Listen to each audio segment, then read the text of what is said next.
Hi friends, welcome to Sankalp study success. ఈరోజు session మనకి general accounting ప్రిన్సిపల్స్లో next series అంటే series number 5. Same మనకి UPSC EPFO ఎగ్జామ్కి important అయిన టాపిక్స్ని మాత్రమే ఎక్స్ప్లెయిన్ చేస్తాను మీకు ఇక్కడ. So hope series 4, series 1 and 2, 3, 4 అన్నీ కూడా మీకు హెల్ప్ఫుల్గా యూస్ఫుల్గా ఉన్నాయని అనుకుంటున్నాను. Okay, see the session. And the next question is what? At the end of the financial year, Mr. X earns a profit 57,000 rupees in his business. Okay na? So అతనికి ఎంత profit వచ్చింది? 57,000 రూపాయలు ప్రాఫిట్ వచ్చింది. ఇది ట్రాన్సాక్షనా event అని అడుగుతున్నారు. Okay, so ఇక్కడ it is an event, it is not a transaction. అంటే ఇప్పుడు ఈ 57,000 రూపాయలు తను ఎవరికో ఇవ్వడం కానీ తను ఎవరి దగ్గర తీసుకోవడం కానీ జరగలేదు. ఓకేనా? ఇక్కడ ఏంటంటే while transactions are deliberate acts that are performed by the business entities. Events are the results of transactions చేయడం ద్వారా వచ్చినటువంటి రిజల్ట్ ఏదైతే ఉందో దాన్ని ఏమంటారు? ఈవెంట్ అని అంటారు. ఇక్కడ ట్రాన్సాక్షన్స్ ఏం జరిగాయి? తను గూడ్స్ తీసుకొచ్చారు కదా, ఆ గూడ్స్ని సేల్ చేశాడు. తన యొక్క బిజినెస్లో గూడ్స్ని సేల్ చేయడమో బిజినెస్ ఏదో ఒక బిజినెస్ చేశారు. సో ఆఫ్టర్ ద ట్రాన్సాక్షన్ జరిగిన తర్వాత తనకి 57,000 రూపాయల ప్రాఫిట్ వచ్చింది. ఇక్కడ ప్రాఫిట్ అనే కాదు, లాస్ అని వచ్చినా కూడా ఇట్ ఈస్ అన్ ఈవెంట్. ఓకేనా? Because it is a result of transaction. Net profit is the result of transaction. ఓకేనా? See here this point is very important మా. నెట్ ప్రాఫిట్ అయితే ఉందో that is also result of the transactions. Okay, next one, which of the following. ఇక్కడ answer B an event. ఇక్కడ ఏంటంటే మనం నార్మల్గా transaction పెట్టేస్తాం. ఓకేనా? 57,000 రూపాయలు ప్రాఫిట్ వచ్చింది కదా, so it is a transaction. ఈ ట్రాన్సాక్షన్ కాదు, ఈవెంట్. ఓకేనా? Next 33, which of the following is an event? Sale of goods for 5,000 rupees. 5,000 రూపాయలకి మనం గూడ్స్ని సేల్ చేసాము. ఇది ట్రాన్సాక్షనా ఈవెంటా? It is not a result of transaction. మైండ్లో మీరు ఏం గుర్తుపెట్టుకోవాలంటే అసలు ఫస్ట్ ఈవెంట్ అంటే ఏంటి? It is a result of transaction అని గుర్తుపెట్టుకోవాలి. ఓకేనా? సో ట్రాన్సాక్షన్ జరిగిన తర్వాత తనకి వచ్చినటువంటి రిజల్ట్ ఏదైతే ఉందో దానిని ఈవెంట్ అంటారు. ఇక్కడ ట్రాన్సాక్షన్ జరిగింది, గూడ్స్ని సేల్ చేశారు, 5,000 రూపాయలు వచ్చింది. It is not an event. Purchase of గూడ్స్ని కొన్నాడు 8,000 రూపాయలకి. It is a transaction, it is not an event. Rent pay చేశాడు, ఇది transaction, not an event. So obviously closing stock, తన దగ్గర క్లోజింగ్ స్టాక్ ఎంత ఉంది? ఇన్వెంటరీ వర్త్ 4,000 రూపీస్ ఉంది. అంటే ఆఫ్టర్ ఆల్ సేల్స్, పర్చేజెస్, ఓకేనా, ఎక్స్పెన్సెస్ అన్నీ అయిపోయిన తర్వాత తన దగ్గర ఎంత స్టాక్ ఉందమ్మా? 4,000 రూపీస్ స్టాక్ ఉంది. కాబట్టి ఇక్కడ ఇది మనకి ఈవెంట్ అనమాట. ఓకేనా? So closing stock is the result of our transaction. Next one, accounting has a universal application for recording and events and presenting the suitable information for decision making for what? మనకి ఇవన్నీ ఎందుకు చేస్తున్నాం? Accounting has a universal application మా for recording and events and presenting the suitable information for decision making for transactions. ఓకేనా? Not data, not figures, not entries. ఓకేనా? So hope you understand. అకౌంటింగ్లో మనకి ట్రాన్సాక్షన్స్ని రికార్డ్ చేస్తాము. ఓకేనా? ట్రాన్సాక్షన్స్కి సూటబుల్ ఇన్ఫర్మేషన్ని ప్రొవైడ్ చేస్తాము. When they take place, transaction ఎప్పుడు జరుగుతుందో we will save that information. Okay, so only those events are recorded in the books of accounts which are the financial in nature. Okay, next see here. So interpreting financial statements means, so interpreting financial statements అంటే ఏంటి? అసలు interpreting అంటే ఏంటి ఇక్కడ మనకి చూద్దాం. Methodical classification of the data given in the financial స్టేట్మెంట్స్ని interpreting financial statements అంటామా? సో యాక్చువల్గా మనకి ఫినాన్షియల్ స్టేట్మెంట్స్లోని అకౌంటింగ్లోని డిఫరెంట్ స్టెప్స్ ఉంటాయి. క్లాసిఫికేషన్ అని, సమ్మరైజింగ్ అని, interpretation is the last step అనమాట. ఫినాన్షియల్ అకౌంటింగ్లో ఇంటర్ప్రిటేషన్ అనేది లాస్ట్ స్టెప్. ఓకేనా? సో దీనిలో ఏం జరుగుతుందంటే క్లాసిఫికేషన్ జరగదు, క్లాసిఫికేషన్ ఆఫ్ డేటా ఉండదు. ఇంటర్ప్రిట్ చేస్తారు కానీ క్లాసిఫికేషన్లో క్లాసిఫైయింగ్ ఉంటుంది. And preparation and presentation of the classified data in a manner useful to the users financial statements, ఇది కూడా క్లాసిఫికేషన్ కాదు. ఓకేనా? ఇది classification, not interpretation. Next systematic analysis of the recorded data, ఇది అనాలిసిస్లో ఉంటుంది. It is not interpreting. ఓకేనా? So systematic analysis of the recorded data is also not a interpretation. Next, see last one, explaining the meaning and significance of the relationship of the data analysis of accounting is the interpreting. Interpreting అనేది మనకి financial function అకౌంటింగ్లో last step అమ్మా. It is a final step in the accounting interpreting అనేది. Okay, so దీని ద్వారా ఇది ఏం చెప్తుందంటే ఈ interpreting is explaining what they explaining meaning and significance of the relationship of data analysis of the అకౌంటింగ్లో డేటా ఎనాలిసిస్ చేస్తాం కదా, సో దానిలో మీనింగ్ని అండ్ సిగ్నిఫికెన్స్ని దాని యొక్క ప్రాముఖ్యతని what is the relationship existing between the data analysis it tells అనమాట. Okay, so that is remember this point is very important. So నార్మల్గా ఇవన్నీ గుర్తుపెట్టుకోవడం కష్టము, బట్ ఇంటర్ప్రిటేషన్ అంటే మీరు ఏంటి గుర్తుపెట్టుకుంటారు అని అంటే రిలేషన్షిప్ని, మీనింగ్ని, సిగ్నిఫికెన్స్ని తెలుపుతుంది. అకౌంటింగ్లో ఇది ఫైనల్ స్టెప్ అని గుర్తుపెట్టుకోండి. Okay, next the government raises the funds through the taxes and spends on various developmental activities. ఇదే కదా మనం జరుగుతుంది. గవర్నమెంట్కి ఫండ్స్ ఎలా రైజ్ అవుతాయి? ట్యాక్సెస్ ద్వారా అవుతాయి. అలా వచ్చిన ట్యాక్స్ ఇన్కమ్ అనేది వాళ్ళు డిఫరెంట్ డెవలప్మెంట్ యాక్టివిటీస్ మీద మన గవర్నమెంట్ అనేది ఎక్స్పెండిచర్ పెడుతుంది. So the deficit or surplus at the end of the accounting year is what? So ఇక్కడ ఏంటి? ట్యాక్స్ అంటే రెవెన్యూ జనరేషన్ ఉంటుంది. It is a transaction. వచ్చిన తర్వాత ఇది రెవెన్యూ వచ్చిన తర్వాత గవర్నమెంట్ స్పెండింగ్స్ ఉంటున్నాయి. It is an event, right? So based on this transactions next result ఏంటి అంటే కనుక డెవలప్మెంట్ యాక్టివిటీస్ జరుగుతున్నాయి. సో బోత్ ట్రాన్సాక్షన్ ఉంది యాజ్ వెల్ యాజ్ ఈవెంట్ కూడా ఉందన్నమాట. ఓకే, సో ఇది option C is the correct answer. It is not a only transaction కాదు, only event కాదమ్మా. ట్యాక్సెస్, ఫండ్స్ రైజ్ అవుతున్నాయి. ఫండ్స్ వచ్చిన తర్వాత ఏం చేస్తున్నారు? డెవలప్మెంట్ యాక్టివిటీస్ చేస్తున్నారు. So both transaction as well as event. Next BOD, board of directors, government, lender, suppliers, customers, managers, investors, partners from the above identify the external and internal stakeholders అంటే ఎవరు? Users. External అంటే ఏంటి? బిజినెస్తో సంబంధం లేకుండా బయట వాళ్ళని external users అని అంటారు. ఇంటర్నల్ యూజర్స్ అంటే ఎవరు? బిజినెస్తో సంబంధం ఉన్నవాళ్ళు. అంటే for example board of directors internal users అనమాట. ఓకేనా? గవర్నమెంట్ ఎక్స్టర్నల్, ఈ అని పెడుతున్నా చూడండి. Lender external, supplier external, customers external. Okay, managers కంపెనీలో ఉంటారు. These are internal users. Board of directors internal users. Investment చేసిన వాళ్ళు ఎక్స్టర్నల్ యూజర్సే, బిజినెస్తో సంబంధం లేదు. Partners again we have internal. Okay, so ఇక్కడ ఇంటర్నల్ ఎవరెవరు ఉన్నారమ్మా? బోర్డ్ ఆఫ్ డైరెక్టర్స్ ముగ్గురే ఉన్నారు. Board of directors, managers and partners. Okay, internal. మిగతా వాళ్ళందరూ కూడా ఎక్స్టర్నలే. సో ఇందులో ఏ ఆప్షన్ ఉందో ఆ ఆప్షన్ పెట్టుకోండి. Okay, next the next question contingent assets and contingent liabilities మీద చూద్దాం. Contingent assets usually arises from unplanned or unexpected events that give rise to. So ఇక్కడ ఏమంటున్నారంటే కాంటిజెంట్ అసెట్స్ ఏవైతే ఉన్నాయో usually arises from the unplanned or unexpected events కారణంగా వస్తాయి అని అంటున్నారు. That gives rise to the possibility of inflow of economic benefits to the business entity, the possibility of the outflow. ఓకేనా? Outflow ఉంటుందా of economic benefits to the business entity.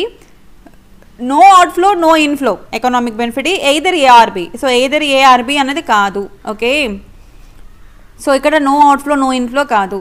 So contingent assets వల్ల ఏమవుతుందంటే మనకి these are unplanned అండి. These are arises from the unplanned. మనకి planning ఉండదు. Planning వల్ల ఇవి మనకి ఏర్పడవు. ప్రీవియస్గా పాస్ట్లో మనం చేసినటువంటి ఈవెంట్స్ కారణంగా మనకి వస్తాయి అన్నమాట. ఓకేనా? These are unexpected events, unplanned events.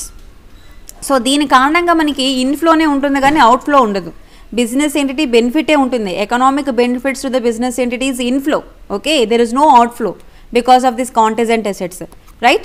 So what is the option here? Option A is the correct one. Next, see the next one. ఇక్కడ ఒకసారి చూడండి. A contingent asset may be defined as a possible asset that arises from the past events కారణంగా మనకి ఇది arise అవుతుంది అంటే వస్తుందన్నమాట. And whose existence will be confirmed only after occurrence or non occurrence of the one or more uncertain future events. ఓకేనా? ఏవైతే future events అనేవి occurrence అవ్వాలి లేదా నాన్ అక్కరెన్స్, దాని కారణంగా మనకి అసెట్స్ అనేవి ఏర్పడడం జరుగుతుంది. దీని కారణంగా ఇన్ఫ్లో ఆఫ్ క్యాషే ఉంటుంది కానీ అవుట్ఫ్లో ఆఫ్ ద క్యాష్ ఉండదు. Okay, remember this. Inflow of cash is very important amma. Next, if an inflow of economic benefit is probable, then a contingent asset is a disclosed in the financial statements. Financial statement lo man disclose cheyala. Question ఏంటంటే కనుక contingent assets వల్ల మీకు inflow అనే విషయం తెలిసిపోయింది. ఓకేనా, contingent assets వల్ల inflow అని తెలుసు మనకి. ఈ inflow of economic benefits is probable then a contingent asset is disclosed in the financial statement, in the report of the approving authority, in the cash flow statements, in notes to the accounts. ఎక్కడ మనం దాన్ని disclose చేస్తాం? Disclose చేయడం అంటే open చేస్తాం, right? Board of directors in case of company. Okay, authority, approving authority దగ్గర మనం report చేస్తాము కాంటిజెంట్ అసెట్స్ని. రిమెంబర్ దిస్, వెరీ ఇంపార్టెంట్ మా. In the report of approving authority, that is company అయితే board of directors in case of company, and corresponding approving authority in case of any other enterprise. ఓకేనా, పెద్ద company అయితే board of directors ఉంటారు, normal company అయితే కనుక corresponding ఎవరైతే authority మెయిన్గా head ఉంటారో, సిఇఓ కానీ లేకపోతే ప్రెసిడెంట్ కానీ ఇలా ఎవరైనా ఉంటారో వాళ్ళ ముందు పెడతారనమాట దిస్ స్టేట్మెంట్. ఓకే, సో ఎందుకు మేడం దీన్ని ఫినాన్షియల్ స్టేట్మెంట్స్లో డిస్క్లోజ్ చేయరు అని అంటే కనుక ఇక్కడ మనం ఎక్స్పెక్ట్ చేయలేం. And an enterprise should not recognise the contingent asset. Okay, enterprise ఏదైతే ఉందో, బిజినెస్ ఏదైతే ఉందో అది కాంటిజెంట్ ఎసెట్ని, ఓకే, కరెంట్ అసెట్ కాదు, కాంటిజెంట్ ఎసెట్ని రికగ్నైజ్ చేయదమ్మా. As per the concept of prudence concept ప్రకారము, అకౌంటింగ్ స్టాండర్డ్స్ ప్రకారము ఎంటర్ప్రైజ్ అన్నది should not recognising the contingent asset. Hence contingent assets need not to be disclosed in the financial statement. Usually these are disclosed in the where? Report of approving authority, that is board of directors or any other authority in of any other enterprises. Okay na? So financial statements lo manamu దీనిని disclose చేయము. ఇది గుర్తుపెట్టుకోండి. Next one. In the case of dash, either outflow of resources to the settle the obligation is not probable, or the amount expected to be paid to the settled liability cannot be measured with sufficient reliability. ఏమైనా ఈ question అర్థమైందా? అసలు నార్మల్గా చదివితే ఒక్కసారి చదివినప్పుడు రీడింగ్లో ఈ question ఏమైనా అర్థమైందా అండి? ఇక్కడ చూడండి, in the case of dash, లయబిలిటీయా, ప్రొవిజన్సా, కాంటిజెంట్ అసెట్సా, కాంటిజెంట్ లయబిలిటీసా, ఈ నాలుగిట్లో ఏదో ఒక ఆప్షన్ కరెక్ట్ అయి ఉంటుంది. ఎయిదర్ అవుట్ఫ్లో ఆఫ్ రిసోర్సెస్, ఇక్కడ మీరు ఈజీగా చెప్పొచ్చు. ఒకటి ఇక్కడ ఉన్నటువంటి వర్డ్, కీవర్డ్ ఏంటి? అవుట్ఫ్లో కాబట్టి it is not an asset. ఎందుకు మీకు ఇంతకుముందు చెప్పాను, కాంటిజెంట్ ఎసెట్స్ అన్నవి ఇన్ఫ్లో, కాంటిజెంట్ ఎసెట్స్ అన్నవి ఏంటి మనకి? ఇన్ఫ్లో. సో మీరు ఈ ఆప్షన్ని ఈజీగా తీసేయచ్చు. Okay, so either outflow of resources to the settle the obligation is not probable, or the amount expected to be paid to the settled liability cannot be measured with sufficient reliability. Means what? ikkada past events కారణంగా మనకి ఏంటి liability, contingent liability అనేది ఏర్పడుతుంది అనమాట. Not a normal liability. ఓకేనా, ఇక్కడ answer ఏంటి? Contingent liability. Contingent liability is a possible obligation arising from the past events and may arise in the future depending on the occurrence or non-occurrence one or more uncertain future events. Okay na, it is not a provision ma, outflow వెళ్ళిపోతుంది. It is not a provision. You can eliminate this answer also. Either liability అయినా అవ్వాలి, contingent liability అయినా అవ్వాలి. ఓకేనా, but ఇక్కడ వాడు ఏంటని mention చేశాడు, మనం ఇక్కడ ఆల్రెడీ లోన్ తీసుకున్నాము, దాన్ని పే చేయాలి, అలాగేమీ లేదు. ఓకేనా, సో పాస్ట్ ఈవెంట్ కారణంగా పే చేయాల్సి వస్తే amount expected to be paid to settle the liability cannot be measured with sufficient reliability. It is called what? Contingent liability. ఈ క్వశ్చన్ ఎలా చేయాలి, అటెంప్ట్ చేయాలో అర్థమైంది కదా. ఇక్కడ అవుట్ఫ్లో అనే కీవర్డ్ ఉంది. సో కరెంట్ అసెట్స్ని మనం తీసేయాలి. ఇన్ఫ్లో అంటే కరెంట్ అసెట్స్ ఏమో అని ఆలోచించాలి. ఓకేనా, next one. Present liability of uncertain amount ఉంది, which can be measured reliable by using the substantial degree of estimation, that is termed as what? దాన్ని ఏమంటారు? ప్రొవిజన్స్ అంటారు. ప్రొవిజన్స్ అంటే ఏంటి? ఇక్కడ ఆబ్లిగేషన్స్ అంటే ఎంత మనం పే చేయాలి, ఎంత అవుట్ఫ్లో వెళ్తుంది, ఎంత ఇన్ఫ్లో వస్తుంది, అది ఎస్టిమేషన్ చేయడాన్ని ఏమంటారు? ప్రొవిజన్స్ అని అంటారనమాట. ఓకేనా, ఎస్టిమేషన్ అనే కీవర్డ్ ఉంటే ప్రొవిజన్స్ ఆన్సర్ పెట్టండి. The present liability of uncertain amount, ఓకేనా, present liability of uncertain amount తెలియదు మనకి ఎంతో, which can be measured reliable by using a substantial degree of estimation, that is termed what, provisions. It is not a contingent liability, it is not a outstanding income, ఇది అసలు income కాదు, ఇది ఇక్కడ లయబిలిటీని ఇవ్వడం, so it is not a income. So ఇది మీరు కంప్లీట్గా తీసేయచ్చు ఆన్సర్స్లోంచి. Okay, so what do you mean by provisions here? It is recognized when an enterprise has a present obligation arising from the past events. Okay, an outflow of resources embodying economic benefits is probable, and a reliable estimation can be made of the amount of obligation. Hence, if reliable amount can be measured, it will be classified as a provisions and recorded in the books of accounts. Okay, Nana? Hope you understand. Provisions అంటే అర్థమైంది కదా, obligations, ఎస్టిమేషన్స్ని మనం ఇక్కడ provisions అని అంటాం అనమాట. Next ఇది next question. In the financial statements contingent liability is a recognized in the balance sheet. Balance షీట్లో కాంటిజెంట్ లయబిలిటీని రికగ్నైజ్ చేస్తామా? No. Is it recognize in the profit and loss? No. Is it adjust? No, it is not recognized. Contingent liability is a possible obligation, అది చెప్పలేము, past events ద్వారా రావచ్చు రాకపోవచ్చు. Okay, and it is outflow amount. Contingent liability అనేది outflow, contingent assets అనేవి inflow, right? కాబట్టి మనం balance షీట్లోని ప్రాఫిట్ అండ్ లాస్లోని వీటిని రికగ్నైజ్ చేయలేము. కేవలం అసెట్స్ అండ్ లయబిలిటీస్ మాత్రమే బ్యాలెన్స్ షీట్లో ఉంటాయి, కేవలం ప్రాఫిట్ లాస్ మాత్రమే ప్రాఫిట్ అండ్ లాస్లో ఉంటుంది. Okay, so contingent liability is not recognized. Next is the question, next one, claim against the company not acknowledging as a debt is known as. So a claim against the company, ఇక్కడ claim అనేది ఎవరికి? against the company, not acknowledge as a debt, that is not what, current liability ఆ, non current liability ఆ, commitment ఆ, contingent liability ఆ? It should be liability. ఖచ్చితంగా ఇక్కడ మనము ఇది లయబిలిటీ, మనం తీర్చాల్సిన బాధ్యతే. ఓకేనా, క్లెయిమ్ ఎగెనిస్ట్ ద కంపెనీ, కంపెనీకి ఎగెనిస్ట్గా ఒక క్లెయిమ్ వచ్చింది, it is not acknowledge one as a debt. అంటే ఇక్కడ ఏంటి, అది అప్పుగా పరిగణించడం లేదు, it is not a acknowledge as a debt. Debt అంటే ఏంటి, ఇక్కడ మనకి అప్పుగా పరిగణించడం లేదు, సో దాన్ని ఏమంటారు? కాంటిజెంట్ లయబిలిటీ అని అంటారు. ఏమంటారు? Contingent liability. It is not A current liability, it is not A non current. ఈ ఆప్షన్ తీసేయచ్చు, ఈ ఆప్షన్ తీసేయచ్చు.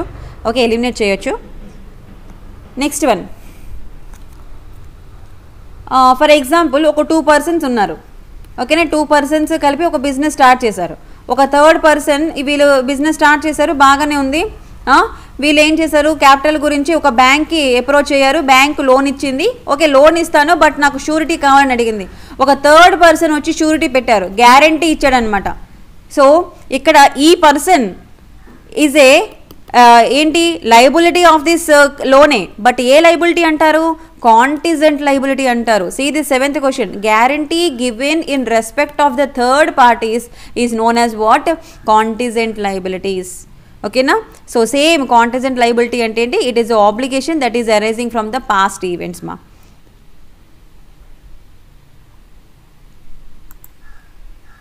Right, so hope you understand all these concepts, all these multiple choice questions. So I'll stop here friends. Next session malli oka 20-25 questions explain chestanu, right? So thank you so much. Do subscribe to our channel Sankalp Study Success. So previously meeku em cheppanu intaku mundu lage, please circulate our channel with your family members and friends, my dear friends. Okay, ఎందుకంటే ఏదైనా ఒక subject ఎవరికో ఒకరు ఉపయోగపడుతుంది. So next upcoming 2 monthsలో మనకి EAMCET exam ఉంది, అలాగే RRB exam ఉంది. సో ఎవరికైనా ఉపయోగపడవచ్చు, రైట్? అండ్ ఆల్సో ఈపీఎఫ్ఓకి ప్రిపేర్ అయిన వాళ్ళు యాక్చువల్గా లాస్ట్ ఇయర్ అంటే 2020 ఏప్రిల్ 2020 నుంచి ఈ ఇయర్ 2021 ఆగస్ట్ దాకా లేదా జూలై దాకా కరెంట్ అఫైర్స్ చదవాలి. ఓకేనా, ఎందుకంటే చాలామంది అడుగుతున్నారు కరెంట్ అఫైర్స్ ఏం చదవాలి అని. సో చదివితే ఆ 1 year మొత్తం చదివితే ఇంకా చాలా మంచిది. ఎందుకంటే బిఫోర్ లాస్ట్ ఇయర్ జరగాల్సిన ఎగ్జాము లాస్ట్ ఇయర్కి పోస్ట్పోన్ అయింది, లాస్ట్ ఇయర్ నుంచి మళ్ళీ ఈ ఇయర్కి పోస్ట్పోన్ అయింది కాబట్టి. Right, thank you friends.